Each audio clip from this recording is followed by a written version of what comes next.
Saudara-saudari terkasih, apakah saudara sudah memulai hari ini dengan penuh sukacita dan punya niat untuk berbuat baik meskipun kecil? Semoga Tuhan memberkati niat baik saudara. Mari kita hidup sepenuhnya, karena hidup itu memang luar biasa. Seorang penulis buku yang berjudul The Power of Now, Eckhart Tolle, dia mengawali tulisannya dengan menceritakan tentang seorang pengemis yang duduk di persimpangan jalan di atas sebuah peti yang sudah lama tidak pernah dibuka. Dan dia meminta-minta untuk bisa menyambung hidupnya. Lalu kemudian ada orang yang datang dan setelah memberikan sumbangan, dia bertanya kepada pengemis itu, apakah engkau pernah membuka peti yang kamu duduki itu? Dan dia mengatakan tidak pernah membuka. Mengapa? Cobalah dibuka. Dan kemudian tanpa menunggu, yang memberi sang dermawan itu pergi meninggalkan pengemis itu. Dan di dalam keraguan pengemis itu membuka peti. Dan ternyata di dalam peti itu ada emas batangan yang begitu banyak jumlahnya. Dan kemudian dia baru sadar bahwa dia adalah orang yang sangat kaya, bukan orang yang miskin. Tetapi sepanjang hidupnya dia meminta-minta. Dan Eckhart Tolle kemudian mengatakan, itulah Anda dan saya.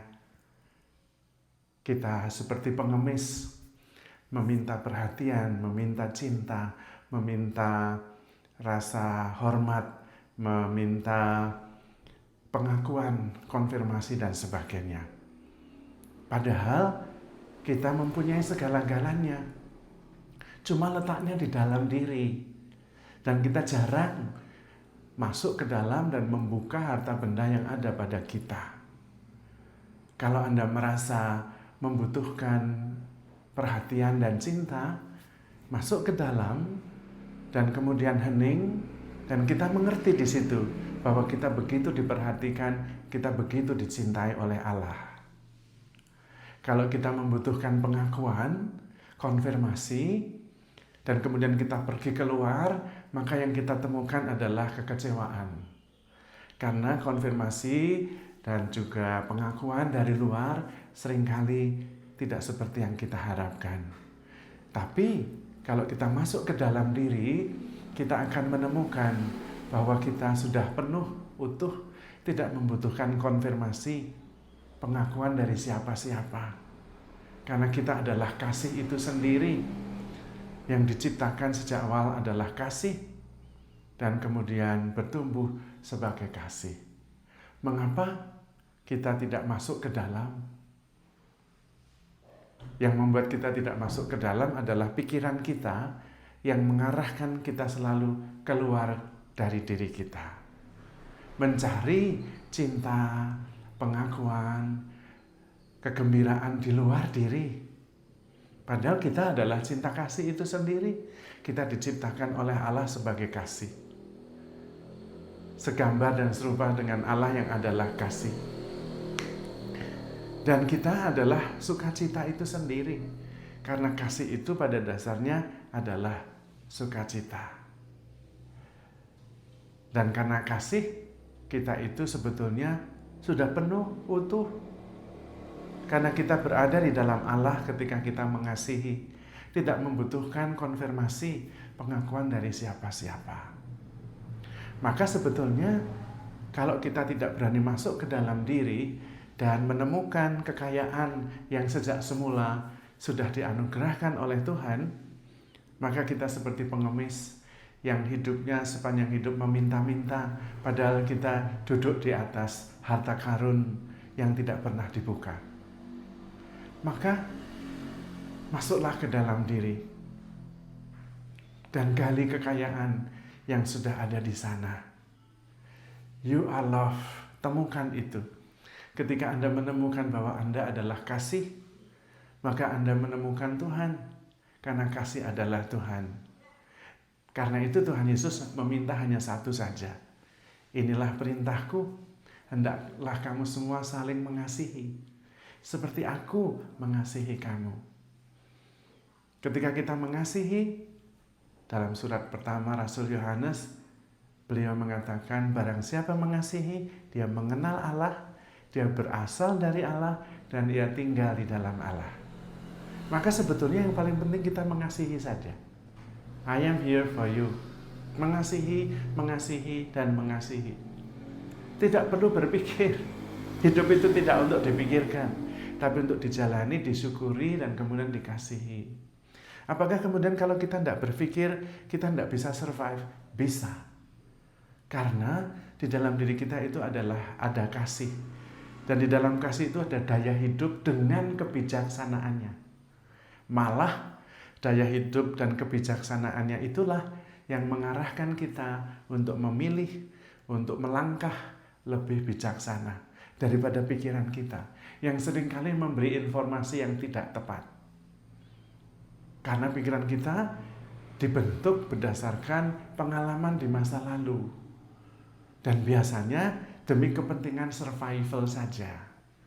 Maka kemudian kita selalu berjaga-jaga. Itu lebih berkaitan dengan fight or flight.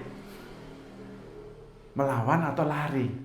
Dua-duanya itu negatif. Maka kemudian pikiran-pikiran kita itu membuat kita terus-menerus khawatir, cemas, gelisah, jangan-jangan, dan sebagainya. Dan itulah yang membuat kita tidak bisa menyadari kekayaan yang kita punya. Kita tidak membutuhkan konfirmasi, itu pekerjaan pikiran. Kita tidak membutuhkan survival, karena kita adalah kasih yang penuh dan utuh sejak awal dan dikasihi oleh Tuhan. Kita hidup dalam penyelenggaraan ilahi yang bijaksana. Ngapain kita masih harus terus-menerus berpikir yang kadang-kadang justru merugikan diri sendiri dan orang lain? Apakah berarti kemudian itu fatalisme?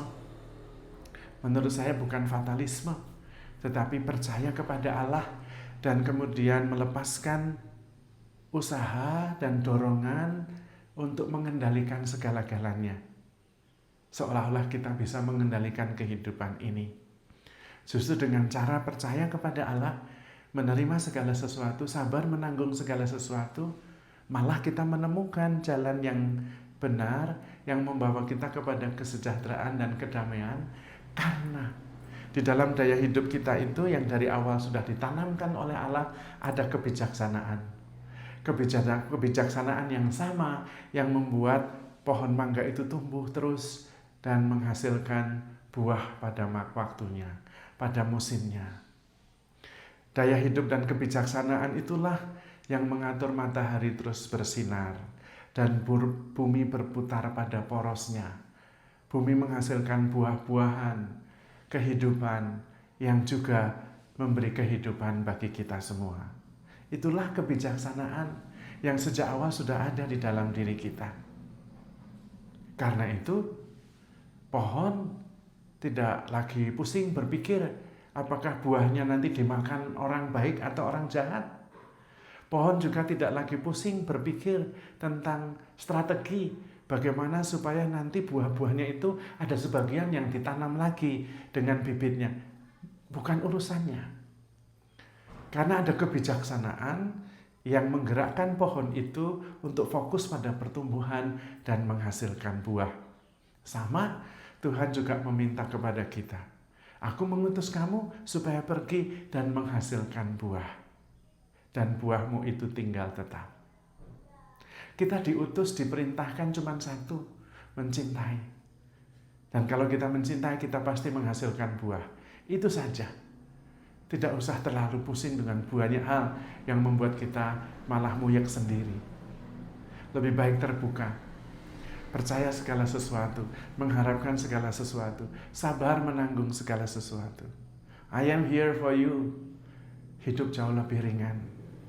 Jauh lebih ringan. Karena kehidupan ini kemudian ada di dalam tangan Allah, dalam penyelenggaraan ilahi yang bijaksana, yang tentu justru menghasilkan buah sesuai dengan kebijaksanaan yang Tuhan arahkan terhadap kehidupan ini. Tuhanlah sang jalan, kebenaran, dan hidup. Kalau kita mengasihi, kita tinggal di dalam Allah. Dan karena itu kita pasti damai sejahtera.